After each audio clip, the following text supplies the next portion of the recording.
Hello viewers, this is doctor Neetu and I am a physiotherapist. और आज हम बात करने जा रहे हैं वो कुछ ऐसे क्वेश्चंस पे जो जनरली जो पेशेंट्स हैं वो अपने फिजियोथेरेपिस्ट से पूछते ही हैं। सो वो कौन से क्वेश्चंस हैं जो जनरली पेशेंट्स जो हैं आकर हमसे पूछते हैं।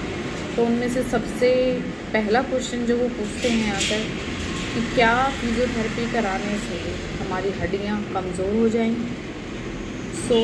मैं उन लोगों को ये बताना चाहती हूँ कि जब आप फिज़ियोथेरेपी करा रहे होते हैं या आप फिज़ियोथेरेपिस्ट किसी भी तरह का आपको ट्रीटमेंट प्रोवाइड कराते हैं, तो किसी भी ट्रीटमेंट से आपकी हड्डियों पे कोई फ़र्क नहीं पड़ता, आपकी हड्डियाँ कमज़ोर नहीं होती हैं। इवन आपकी बॉडी और आपकी हड्डियाँ अच्छी होती हैं अगर आप हमारे पास आते हैं और अपना ट्रीटमेंट लेते हैं, अनलेस अनटिल आप किसी ऐसे फिज़ियोथेरेपिस्ट के पास ना चले जाएं जो कि अनक्वालिफाइड है।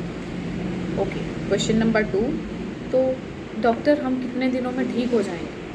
This is the second most frequently asked question by the patient. So मैं ये कहना चाहूँगी कि कंडीशन टू कंडीशन ये चीज़ वेरी करती है कि आपको ठीक होने में कितना समय लगने वाला है। सो अगर आपको सिंपल कोई भी स्पाज्म है या कोई मसल में पेन है या कहीं जॉइंट में पेन है, तो डिपेंडिंग अपॉन द कंडीशन आपका ट्रीटमेंट जो है उसका टाइम फिक्स होता है। और ऐसा नहीं है कि हम जो है वो 4 महीने 5 महीने या 10 महीने का टाइम ही लेते हैं। जनरली फिज़ियोथेरेपी से कुछ महीने में बहुत सीरियस कंडीशंस भी आप ठीक कर सकते हैं और बहुत कॉमन कंडीशंस बहुत जल्दी ठीक हो जाती हैं अगर आप फिज़ियोथेरेपिस्ट की बताई हुई बातों पे ध्यान दें तो। अगेन, अगर आप किसी अनक्वालिफाइड फिज़ियोथेरेपिस्ट के पास जा रहे हैं तो उस कंडीशन में कुछ भी हो सकता है। तो you have to go ask your physiotherapist that you are registered with any of the council which is in India. So I don't think so कि आपको किसी भी तरह की कोई दिक्कत आएगी। क्वेश्चन नंबर 3, क्या फिजियोथेरेपी कराने के बाद हमारे शरीर की सारी नसें खराब हो जाती हैं? जी नहीं, ऐसा कुछ भी नहीं है। फिजियोथेरेपी करवाने से किसी भी पेशेंट की नसें खराब नहीं होती और हम आपको ट्रीटमेंट जो दे रहे होते हैं वी आर वेल क्वालिफाइड। हमने काफ़ी मेहनत की हुई होती है इस लेवल तक आने के लिए कि हम पेशेंट को ट्रीट कर सकें। तो अकॉर्डिंगली अगर आप फिज़ियोथेरेपिस्ट के पास जाते हैं तो you have to know that कि पर्सन जो है, आपका डॉक्टर जो है वो क्वालिफाइड है कि नहीं। मेन चीज़ यही है। नेक्स्ट, अगर हम बात करें कि क्या एक बार ठीक होने के बाद मुझे बार बार फिज़ियोथेरेपी करानी पड़ेगी? सो अगेन, जनरली लोगों को पता ही नहीं है कि फ़िज़ियोथेरेपी किसे कहते हैं। वो सिर्फ कुछ मशीन्स को देख लेते हैं और उनको लगता है कि दैट यही फ़िज़ियोथेरेपी है। सो येस, मशीन्स यूज़ होती हैं हमारी फ़िज़ियोथेरेपी में, काफ़ी अच्छा रोल है मशीन्स का। बट मेन प्रॉब्लम क्या है ना कि सिर्फ मशीन्स ही ट्रीटमेंट नहीं है, वो सिर्फ एक ब्रांच है हमारी फ़िज़ियोथेरेपी। तो इसके अलावा बहुत सारी और भी ब्रांचेस हैं जिसके थ्रू हम ट्रीटमेंट करते हैं। तो ऐसा नहीं है कि अगर आप एक बार ठीक हो जाते हैं तो आपको बार बार उसी चीज़ के लिए दोबारा से ट्रीटमेंट कराना पड़ेगा। अनलेस अनटिल आप अपनी सेहत पर खुद ही ध्यान न दें, उस कंडीशन में फिज़ियोथेरेपिस्ट भी आपके लिए कुछ नहीं कर पाते। Question number 5, how much time taken to cure this disease? As I told you, patient की कंडीशन के अकॉर्डिंगली ही हम उन्हें टाइम बता पाते हैं। इवन हम उन्हें अप्रॉक्सीमेट टाइम बताते हैं that it takes few sittings और few months, few weeks, few days और few years, what ever.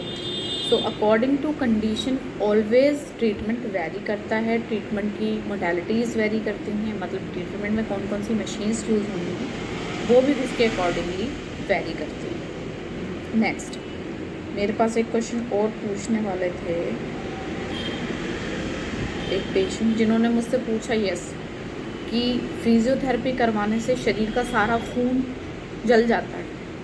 That was so funny question, but yes, क्योंकि समाज में हम रहते हैं तो हमें हर तरह की क्वेश्चंस जो हैं वो सुनने को मिलते हैं। तो मैं आपको यही चीज़ बताना चाहूँगी कि फ़िज़ियोथेरेपी कराने से कोई भी आपको दिक्कत नहीं होगी अगर आप किसी क्वालिफाइड फिज़ियोथेरेपिस्ट के पास अपनी कंडीशन को लेके जाते हैं तो।